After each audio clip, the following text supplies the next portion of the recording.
क्या आप सिर्फ जुम्मे की नमाज पढ़ते हो? 5 वक्त की नमाज आपसे नहीं होती? मैं ऐसे लोगों से एक सवाल पूछना चाहता हूँ, क्या आपको थोड़ा सा भी डर नहीं लगता? क्या आपको इस चीज का खौफ नहीं लगता कि मैं नमाज नहीं पढ़ रहा हूँ और सिर्फ जुम्मे की नमाज पढ़ रहा हूँ? और हैरत की बात तो ये है कि ऐसे लोग इस चीज को गलत भी नहीं समझ रहे। सूद को हराम समझेंगे, झूठ बोलने को गलत समझेंगे, जिना को हराम समझेंगे, अल्कोहल को हराम समझेंगे, लेकिन नमाज नहीं पढ़ रहे हैं। उस चीज को वो गलत नहीं समझते हैं, उनके लिए वो बहुत नॉर्मल सी चीज है। It's okay, no problem. हम जुमे की नमाज पढ़ते हैं, अरे यार नमाज हमसे भी छूटती है कभी कभी। और जिस दिन हमसे नमाज छूटती है ना, ये चाहे वो फजर की हो, चाहे कोई भी नमाज हो, या लेट होती है, तो उस दिन दिल में बहुत बड़ा बोझ रहता है और वो पूरा दिन ये सोचने में जाता है कि मैं नमाज टाइम पे क्यों नहीं पढ़ पाया। और मुझे हैरत होती है ऐसे लोगों को देख के कि जो लोग अपने काम में मसरूफ हैं, अपनी पढ़ाई में मसरूफ हैं, और वो लोग नमाज की तरफ नहीं आ रहे। हालांकि हदीसों में यह आता है कि असर की नमाज जिस बंदे ने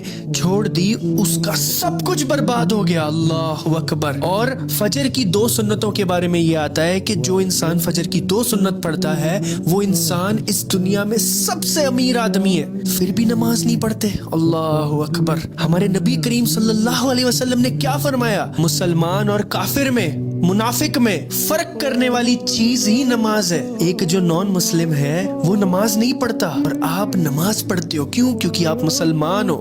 लेकिन अनफॉर्चुनेटली आप मुसलमान नहीं हो अगर आप नमाज नहीं पढ़ते हो। सीधी सी बात है, आपका नाम होगा मुसलमानों वाला, आपके पासपोर्ट पे भी लिखा होगा कि आप मुस्लिम हो, आपके स्कूल के रजिस्ट्रेशन में भी लिखा होगा कि आप मुस्लिम हो, लेकिन अल्लाह के यहाँ आप मुस्लिम नहीं हो, आप मुसलमान नहीं हो। इस चीज को समझ लो। अस्सलामु अलैकुम।